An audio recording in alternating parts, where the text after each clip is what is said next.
अंग्रेजी में एक कहावत है कि you give a person a fish, he will eat for a day, you teach him how to fish, he will eat every day. मतलब क्या हुआ, आप एक दिन खाना खिला दीजिए तो एक दिन खाएगा, फिर दूसरे दिन खिलाना पड़ेगा। उसको खाना उपजाना, खाना पकाना सिखाइएगा तो वो हर रोज की ओर अग्रसर है। मोदी जी अपने लोग हैं, मोदी जी अपने लोग। नमस्कार, मैं विश्वजीत आनंद, आप देख रहे हैं प्रसार टीवी। बिहार विधानसभा चुनाव 2020 की चुनावी सफर में मैं अभी मौजूद हूं बिहार के सबसे चर्चित विधानसभा क्षेत्र मधेपुरा में, और हमारे साथ अभी हैं मधेपुरा विधानसभा क्षेत्र से लोजपा के प्रत्याशी साकार यादव। स्वागत है सर आपका। धन्यवाद। साकार यादव का एक डिग्निटी रहा है, आखिर क्या जरूरत पड़ी कि साकार यादव चुनावी मैदान में उतर गए? अपना डिग्निटी को मेंटेन करने के लिए घर से डिग्निटी होती है जी, और घर की डिग्निटी मेरी डिग्निटी, मधेपुरा मेरा घर है, तो अपनी डिग्निटी को मेंटेन करने के लिए चुनाव में हूँ।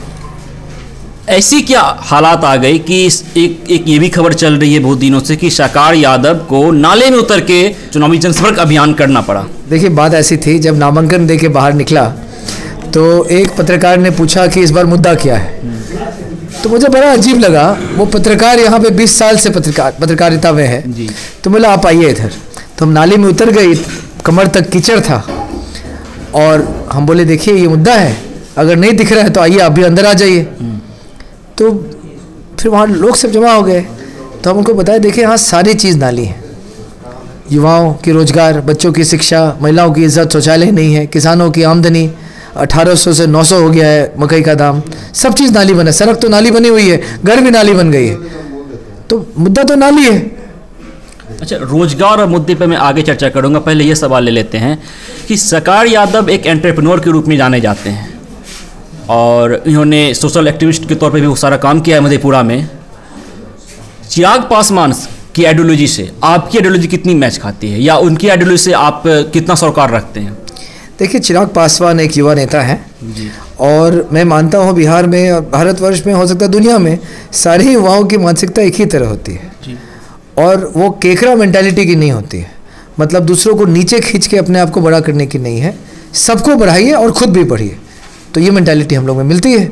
नहीं, हमने यह सवाल इसलिए किया क्योंकि चिराग पासवान बार बार यह कह रहे, आज भी उन्होंने एक चुनावी सभा में कहा है कि 10 नवंबर को नीतीश जी सीएम हाउस खाली कर दें और 10 नवंबर को भाजपा और लोजपा की सरकार बनेगी, जबकि भाजपा लगातार कहते आ रही है कि चिराग पासवान भ्रम न फैलाएं, वह एनडीए का साथ नहीं है बिहार में, और आप एक इंटेलेक्चुअल पर्सन के रूप में जाने जाते हैं, तो यह दोहरी नीति जो चिराग पासवान अपनाए हुए हैं, इसलिए मैंने सवाल किया कि यहाँ पर आपकी मेंटलिटी मैच खाती है या नहीं खाती है? देखिए, भाजपा कह दे कि लोजपा का सपोर्ट नहीं लेंगे, भाजपा तो कह ही रही है कि ना, भाजपा ये नहीं कह रही है। भाजपा कह रही है कि लोजपा बिहार के एनडीए में नहीं है, वो कह रहे केंद्र के एनडीए में भी नहीं है और यहाँ सपोर्ट नहीं लेगी। हम देखिए, आप हमको कह रहे हैं, भाजपा ये कह रही है और हम लोग ये कह रहे हैं 10 तारीख को निर्णय होगा। 10 तारीख, अब कितना तारीख है? आज 5 तारीख है, 4 दिन और फिर 9 दिन हो जाए, फिर 10। सुशील कुमार मोदी का बयान आया था कि चिराग पासवान भ्रम न फैलाएं, यहाँ पर बिहार में उनसे हमारा कोई ताल्लुकात नहीं है, उनसे हमारा कोई संबंध नहीं है, उनसे हमारा कोई गठबंधन नहीं है। आप सेंट्रल की बात मत कीजिए, आप बिहार की बात कीजिए। बिहार में तो भाजपा, सुशील कुमार मोदी बोल ही रहे हैं कि उनसे हमारा कोई साथ नहीं है, और हम लोग कह रहे हैं कि हम लोग के साथ गठबंधन होगी, 10 तारीख को निर्णय होगी। मतलब हम इन लोग के समर्थन के साथ ही कि वहाँ पे सरकार बनेगी, ये 10 तारीख को निर्णय हो जाए। वो कह रहे हैं, हम कह रहे हैं 10 तारीख को निर्णय होगा ना जी। अब हम उनका बात का अभी हम कटाक्ष करें तो उससे क्या मतलब है? 10 तारीख तक रुक जाते हैं, देख लेते हैं। अच्छा, ठीक है, चलिए चुनावी मुद्दे पे आते हैं। अगर आपकी सरकार आती है या सरकार नहीं है अभी वर्तमान में, अगर सोशल एक्टिविस्ट के रूप में देखा जाए, तो क्या परिवर्तन होना चाहिए मधेपुरा में, मधेपुरा विधानसभा क्षेत्र में? इसमें हम लोग ने 10 निश्चय किया है और ये 10 निश्चय हम लोग अगले 5 साल में पूरा करना चाहते हैं। इसमें किसानों के लिए 3 चीज़ हैं, कृषि मंडी, कोल्ड स्टोरेज और एक कृषि उद्योग हम लोग खुलवा के देंगे। इसके अलावा बच्चों के लिए एक अच्छी सी स्कूल, डीएवी या केंद्रीय विद्यालय जैसे, क्योंकि एक स्तर शिक्षा का यहाँ बढ़े, बेहतर शिक्षक आएंगे तो स्तर बढ़ेगा, शिक्षा का स्तर बढ़ाना ज़रूरी है, तो अपने आप बाकी स्कूल्स भी बेहतर हो जाएंगे। युवाओं के लिए हम लोग एक स्किल डेवलपमेंट और ट्रेनिंग सेंटर करना चाहते हैं जहाँ पे कंप्यूटर्स, अंग्रेजी बोलना, हिंदी बोलना, लेटर राइटिंग, ग्रुप डिस्कशन ये सब सिखाएंगे कि वो लोग बेटर, वो लोग बोलना सीखें, वो लोग बात करना सीखें। कम्युनिकेशन यहाँ बहुत पुअर है, यहाँ पे इंटेलिजेंट है लेकिन बोला कैसे जाए, रखा कैसे जाए अपना पक्ष, वो बोलने में हमको लगता है बहुत सारे युवा कमज़ोर है। इसके अलावा महिलाओं के लिए हम लोग शौचालय बना चाहते, शौचालय सबके लिए बनेगा लेकिन महिलाओं के लिए खास करके, जैसे बाज़ार में शौचालय नहीं, नाली के लिए एक स्थायी समाधान, परमानेंट सोल्यूशन, रोड, फुटपाथ और पार्किंग, इसको हम एक साथ मानते हैं। रोड बना देंगे, फुटपाथ पार्किंग का जगह नहीं, तो रोड, फुटपाथ और पार्किंग का स्थायी समाधान। इसके अलावा 2 एम्बुलेंस की सुविधा। ब्लॉक में हम लोग टोकन सिस्टम शुरू करवाएंगे, जहाँ पे ब्लॉक में जाए तो आपको टोकन नंबर 342 मिला तो इस 2 घंटे में आपका काम, ऐसे नहीं सुबह 10 बजे जाके ठोकर खा रहे हैं, मेज पे डेस्क से डेस्क भाग रहे हैं, तो 2 घंटे में आपका काम होगा। और टाइमिंग बता दिया जाएगा, वो टाइमिंग आपको पहले से बता जाएगा, नहीं पूछाएगा तो हम जाके पूछेंगे। विधायक का काम जनप्रतिनिधि है ना, आपको पावर जनता देती है, आप वहाँ जाके पूछेंगे। जनता के बीच रहेंगे, जनता के बीच तो हम रहेंगे, हमारी सिस्टम्स रहेगी, हमसे ज़्यादा पावरफुल हमारी सिस्टम्स हैं, तो हमारी सिस्टम्स रहेंगे। हम रात को सो भी रहे होंगे तो वहाँ मेरी सिस्टम्स काम कर रही होंगे। उसके अलावा हम लोग एक कैंटीन खोलना चाहते हैं, जितने भी ब्लॉक हैं यहाँ पे, उसमें सस्ता, स्वादिष्ट, पौष्टिक खाना, रोटी, सब्जी, दाल, चावल ये मिलेगा, जहाँ भर पेट, वहाँ सुबह जाते हैं शाम तक वहाँ पे चिप्स और कोई कार्बोनेटेड ड्रिंक्स वगैरह मिलते हैं, मतलब सोडा वाला ड्रिंक्स, वो कैसे कोई गरीब किसान होगा, ऐसे भी मन नहीं होता है खाने का। तो हम लोग अपना जो विधायक निधि है उससे ये सब चीज़ करने वाले हैं हम लोग, कि ना कि सड़क बना देंगे, एक शिलान्यास करा देंगे बड़ा सा, ये सब चीज़ नहीं। ये तो 10 निश्चय हैं। इस 10 निश्चय के अलावा एक कैंसर अस्पताल खोलना चाह रहे हैं। इस कैंसर अस्पताल टाटा मेमोरियल जैसा के स्तर का हो सकता है, उन्हीं का एक एक्सटेंशन काउंटर खोले कि जिससे यहाँ और आसपास के इलाका, आसपास के जिला और हो सकता है आसपास के राज्य के लोगों को दूर मुंबई जाना की ज़रूरत नहीं पड़े। जो फॉलोअप ट्रीटमेंट है कीमो वगैरह का, वो लोग यहीं पे कर सकते हैं। तो यह चीज़ हम लोग अगले 5 साल के अंदर ये करने वाले हैं और हम लोग अंडर प्रॉमिस ओवर डिलीवर पे हम लोग विश्वास करते हैं, चिराग पासवान भी और साकार यादव भी। इसका मतलब आप जितना बोलिए उससे ज़्यादा, मतलब हम अगर आपको बोलेंगे हम 9 बजे पहुंचने वाले हैं तो हम 8:55, 8:50 में वहाँ पहुंच जाएंगे। हम अगर आपको बोलेंगे कि हम यह काम 2 दिन में करने वाले हैं तो शायद आपको 1.5 दिन में हम दे देंगे। यह तो हम कम से कम बोल रहे हैं, इतना हम लोग करके देंगे। और जितना हम लोग की गति है, देखिए चप्पल अभी हम बिना चप्पल का प्रचार प्रसार कर रहे हैं, तो ये चप्पल हम उतारें इसलिए नहीं, ये तो जनता को बताने के लिए कि हम त्याग करने के लिए तैयार हैं। लेकिन इसका मतलब ये भी है कि 11 तारीख से जूता पहनूंगा, और जब जूता पहनूंगा तो जो रफ्तार पकड़ूंगा उसमें बाकी लोग देखते रहेंगे और जनता हमारे साथ रहेगी। शिक्षा का स्तर की अगर मैं बात करूं तो इस क्षेत्र का बीन मंडल यूनिवर्सिटी मधेपुरा में है, और जहां पर यह कहा जाता है कि यहाँ पर ग्रेजुएशन की डिग्री 5 सालों में मिलती है। अगर आपकी सरकार आती है, आप यहाँ के विधायक बनते हैं, तो बीन मंडल यूनिवर्सिटी में कितना सुधार आएगा? देखिए 2 अलग अलग चीज़ बताया। विधायक के रूप में तो सिर्फ विधानसभा में बोल सकता हूँ। हमारी सरकार जब बनेगी तो मैं इस बात पे 100% इसमें मुझे विश्वास है कि इस चीज़ में बदलाव होगा और युवाओं के और बच्चों की ज़िंदगी से ये खिलवाड़ नहीं होगा। कोई कारण नहीं है ये चीज़ को इतना डिले करने का, कोई कारण नहीं है। उस पर नज़रअंदाज किया जा रहा है। जितने कमीशन के बिजनेस, इसमें कोई कमीशन नहीं मिल सकता सरकार को। तो अभी का जो सरकार है, नीतीश जी की जेडीयू का जो सरकार है, अगर आप यूनिवर्सिटी का आप फीस बढ़ा दीजिए, 2000 कर दीजिएगा, 4000 कर दीजिएगा एग्जामिनेशन फीस, तो देखिएगा सब 3-3 साल में पास होना शुरू कर देंगे। यहाँ पे वो वही काम करते हैं जिसमें दलाली है। रोड बनता है तो रोड इसलिए नहीं बनता है कि जनता को सुविधा हो, उसमें दलाली है।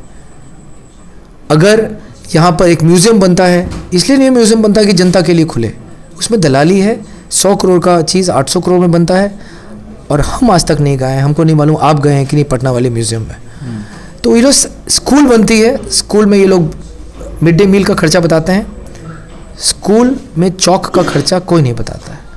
पढ़ाने के लिए चौक चाहिए, चौक का खर्चा बताइए। 1 महीना में 1 पैकेट भी नहीं खरीदाता है, पढ़ाई क्या हो रहा है?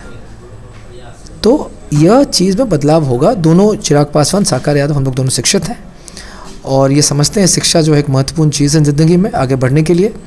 और अगर समाज को आप अशिक्षित रखेंगे तो आप अपना भविष्य में राजनीतिक कब्र खोद रहे हैं, और ये लोग ने वही किया है, उनका कब्र खोदे हैं, उसमें अब जाएंगे।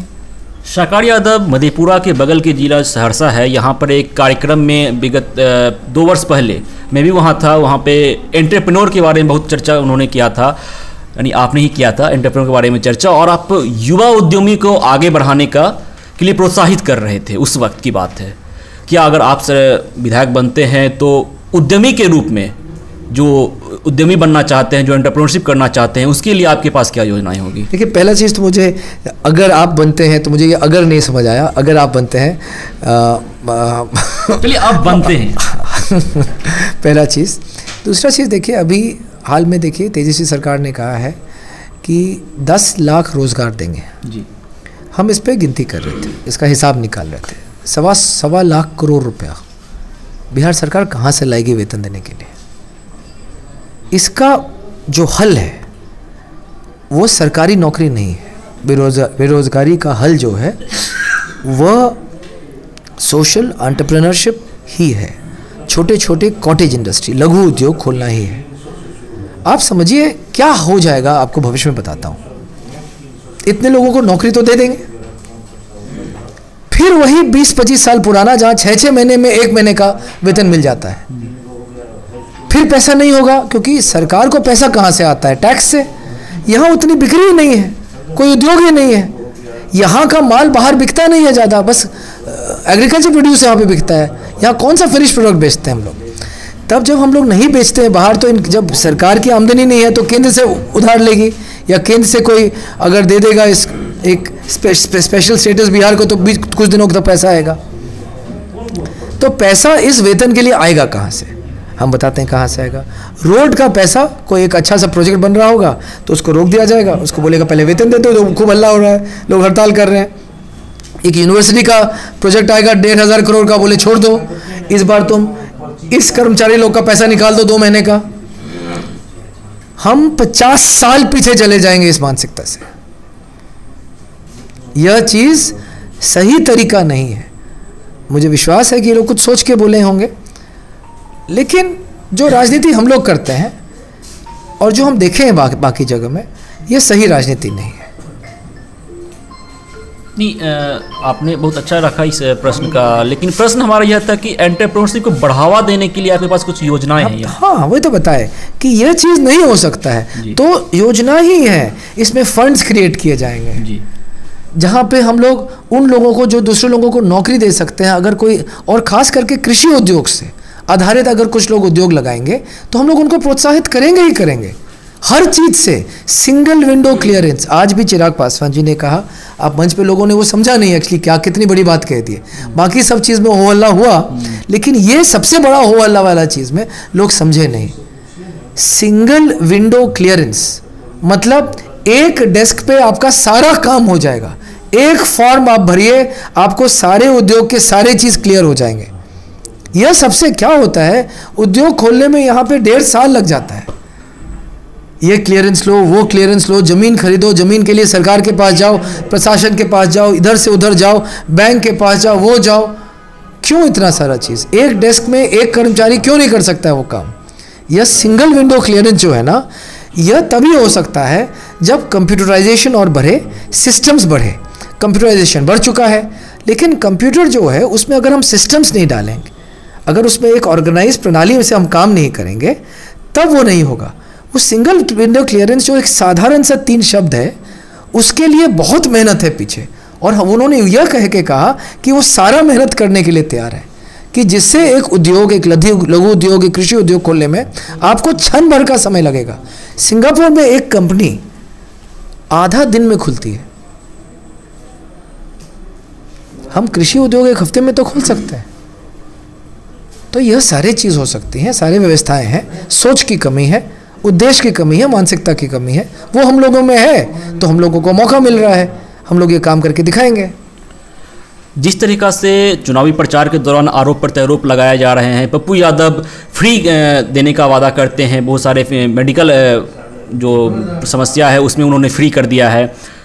नीतीश जी हैं वो जंगल राज की घोषणा से छुटकारा पाने की बात कर रहे हैं। और अगर मैं फिर से बात करूं इनका क्या बात, महागठबंधन की, तो ये 10 लाख नौकरी दे रहे हैं। आप अपने विरोधी पार्टी पर कुछ कहना चाहेंगे? एकदम कहना चाहूँगा। आपको ये 10 लाख नौकरी वाला बात तो आपको कह ही दी है। ये फ्री वाला विकास नीति हम नहीं समझते हैं। अब फ्री वाले विकास नीति बहुत अजीब सी नीति है, जहाँ जो काम कर रहे हैं उनका टैक्स का पैसा देके आप लोगों को बर्बाद करने के लिए देते हैं। आप किसी को मदद करने के लिए दे सकते हैं, हम समझ सकते हैं, किसी को उद्योग लगाने के लिए दें, किसी को ही कर सकते हैं। अंग्रेजी में एक कहावत है कि you give a person a fish, he will eat for a day, you teach him how to fish, he will eat every day. मतलब क्या हुआ, आप एक दिन खाना खिला दीजिए तो एक दिन खाएगा, फिर दूसरे दिन खिलाना पड़ेगा। उसको खाना उपजाना, खाना पकाना सिखाइएगा तो वो हर रोज़ खाएगा। हम लोग विश्वास करते हैं दूसरे नीति पे।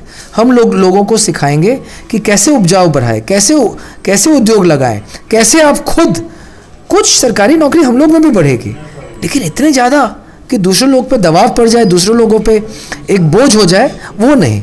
तो यह फ्री वाली जो नीति है ना, ये हम लोग नहीं विश्वास करते हैं। फ्री होनी चाहिए, लेकिन बहुत छोटे से किसी चीज़ को बढ़ावा देने के लिए। ये हो गया 2 चीज़। तीसरा चीज़ आप क्या कहते हैं, एक महागठबंधन 10 लाख नौकरी हो गई, नीतीश सरकार की जंगल राज। देखिए, नीतीश सरकार जी को 15 साल दिए थे। नीतीश सरकार जंगल राज था ऐसा उन्होंने बोल के आए कि हम जंगल राज हटा देंगे, ठीक। अब प्रशासनिक राज आ गया है, जहाँ पे जनता अब भय खाती है प्रशासन से। और यह नहीं है कि प्रशासन खराब है, वो ऐसा दबाव है प्रशासन पर कि वो सिर्फ MIS पे लगे हैं रिपोर्ट्स बनाने में। आप थाना चले जाइए 30 तारीख को, वहाँ बेल दर्ज नहीं, वहाँ पे ना बेल आप करा सकते हैं, छोटी बेल, ना ही FIR दर्ज करा सकते हैं। आपको थाना प्रभारी अंदर नहीं घुसने देगा, बोलेगा आज हमको रिपोर्ट भेजना है कि इस बार कितने लोगों का हम लोग ने इंफॉर्मेशन लिया, फर्स्ट कितना FIR दर्ज हुआ, कितने में हियरिंग हुआ, कितने में ये हुआ। वो बस रिपोर्ट ही बना रहे हैं। ये सरकार सिर्फ कागज़ पे चल रही है। बहुत सारी योजनाएं हैं लेकिन सिर्फ कागज़ पे हैं, कागज़ पे आती हैं। नल जल योजना कागज़ पे आई, कागज़ पे गई, पाइप्स लग गए, पानी आ गया। मुख्यमंत्री 7 निश्चय योजना के हम अभी कुछ दिन पहले भाषण दे रहे थे, उसके कुछ दिन पहले वहाँ उसी माइक पर नीतीश जी भी बोले थे। तो माइक पे हम जैसे बोलना शुरू किए तो 1 2 7 आया, 3 4 5 6 गायब हो गया बीच में। तो हम छुए माइक को, छुए तो 1 2 3 4 5 6 7 सब सुनाई दे दिया गया। वो नीतीश जी का है, वो जादू ही गायब कर देते हैं। वो 7 निश्चय में 3 4 5 6 गायब हो गया। तो उसमें हम क्या कर सकते हैं, हम लोग को छूना पड़ेगा ही। तो आज चिराग जी भी कहे हैं, हम लोग आएंगे, उस पर हम लोग खोजबीन करेंगे। अगर उसमें जो भी उसमें गलती हुआ है उसको सुधार करेंगे, जिसको सजा देना उसको सजा देंगे, एकदम हम निश्चित है ये चीज़। एक और महत्वपूर्ण और दिलचस्प सवाल रहेगा कि सेंट्रल में मोदी की सरकार से आप कितने खुश हैं, या उनकी कार्यकाल से आपको क्या लगता है देश विकास की ओर अग्रसर है? मोदी जी अपने लोग हैं। मोदी जी अपने लोग। अच्छा चलिए, अंतिम सवाल रहेगा, मधेपुरा विधानसभा क्षेत्र की जनता से आप क्या अपील करना चाहेंगे? इस बार खुल के मतदान कीजिए और अपने लिए मतदान कीजिए। ऐसा नहीं कि आप इस बार किसी को आप कुर्सी पे बैठाने या इसके लिए मतदान करें। मधेपुरा में खास करके इस बार एंटी इनकम्बेंसी है जेडीयू सरकार के प्रति, और यहाँ के विधायक 10 साल यहाँ विधायक रहे हैं, कुछ काम नहीं किए। यहाँ पर 15 साल जेडीयू सरकार रही है, कुछ नहीं काम हो रहा है। अब वो झूठ मूठ का डरा रहे हैं जंगल राज का, क्योंकि आगे की कोई नीति नहीं है। तो इस बार विकल्प उन खोज रहे हैं और हम लोग एक बेहतर विकल्प के रूप में सामने आए हैं। दोनों पार्टी से वोट्स निकल के हम लोग के पास आएंगे और हम ये बताना चाहते हैं कि इस विकल्प पे विश्वास रखिए, साकार यादव पे विश्वास रखिए, चिराग पासवान पे विश्वास रखिए। हम लोग अपने पैतृक मान का भार लेके चुनाव में उतरे हैं, वो रामविलास पासवान जी का भार लेके और हम अपने परिवार का मान लेके। हम लोग इसको गिरने नहीं देंगे। तो आप लोग हम लोग को इसका साथ दीजिए, हम लोग का समर्थन दीजिए। हम लोगों को अपना मतदान बंगला छाप लोक जनशक्ति पार्टी 3 नंबर पे हैं हम लोग को वोट दीजिए। 5 साल में हम लोग आपको एक अतुलनीय काम करके दिखाएंगे। बहुत बहुत धन्यवाद आपका। बहुत बहुत धन्यवाद। ये थे लोक जनशक्ति पार्टी के प्रत्याशी मधेपुरा विधानसभा क्षेत्र से साकार यादव। मैं हूं विश्वजीत आनंद, आप देखते हैं प्रसार टीवी। अगर आप हमारे चैनल को, खबर को यूट्यूब पर देख रहे हैं तो चैनल को सब्सक्राइब करें, फेसबुक पर देख रहे हैं तो पेज को लाइक करें। आप अधिक जानकारी के लिए हमारे वेबसाइट prasartv.in पर लॉगिन कर सकते हैं। धन्यवाद।